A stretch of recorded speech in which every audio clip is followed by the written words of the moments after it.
Hello, my name is Kenneth Paul. Welcome to my woodworking shop. It's great to have you here. The project I want to share with you today is a set of carving chops, or a carving vise. My shop isn't big enough for a permanent dedicated carving area, so it makes sense for me to have a takedown carving station. Plus I have the added benefit of having it portable to take on the road for carving demonstrations. Let me show you the different components, and then I'll put it together and I'll describe the building process. Alright, let's get to it.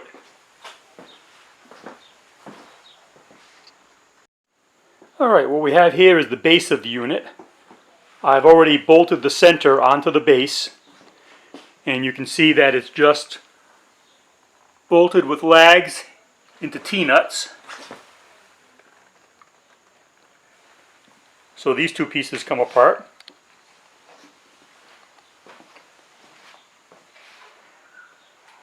I've also got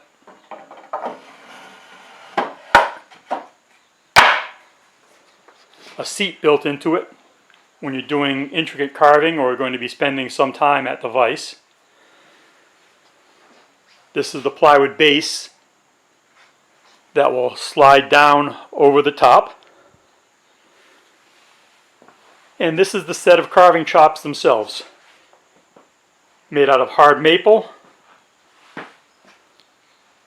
a center screw, these two metal plates on each side, well, one metal plate on each side that ride inside of a groove.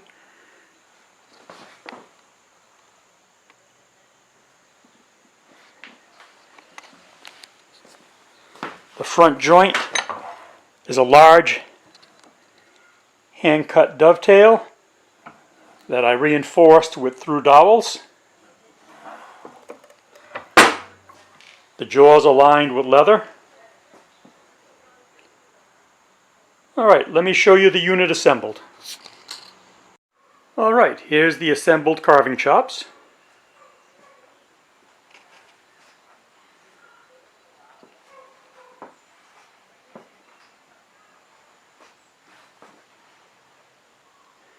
Right now that's the head of a rocking horse that I'm working on. All the supports on the base are mortised in for added support.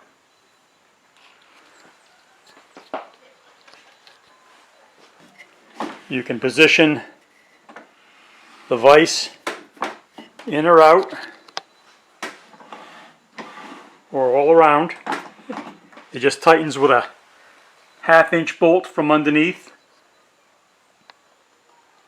And what I did was I epoxied a 1/2 inch nut into a piece of wood to make it easy for me to hand tighten it without needing any tools.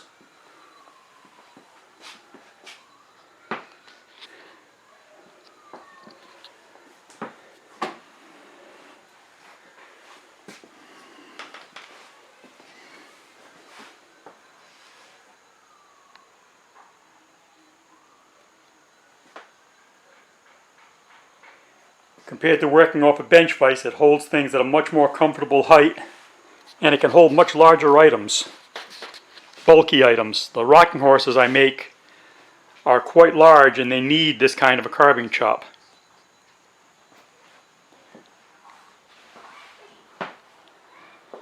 Now the patterns for this and the metal parts to make it, the screw and these supports here and these angles, are available from Anthony Dew, rocking horse maker in England. You can find him online. The name is Anthony Dew, D-E-W.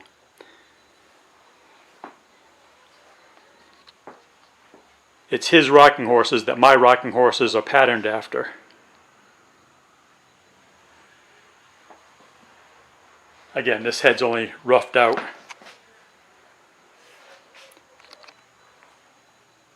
But if you do enough carving, or you're interested in doing enough carving, and you don't want to tie up a permanent location in your shop, this has worked out as this has been a great station for me. Again, I can disassemble it, put it aside when I don't need it, and when I do need it, it's solid, it holds large objects, and it's not terribly difficult to make.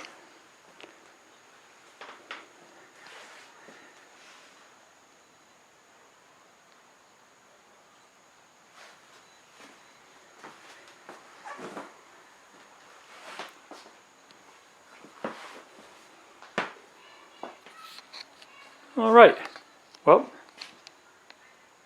this is another project from my shop. And again, if you like the kind of projects that I present in my woodworking shop, I'd appreciate it if you could hit the subscription. Alright, well, I hope you have a good day. I hope you find this useful.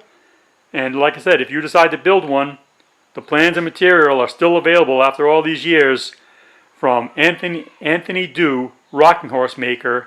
I believe it's Fangforce, England. Alright, well, have a nice day. Bye-bye.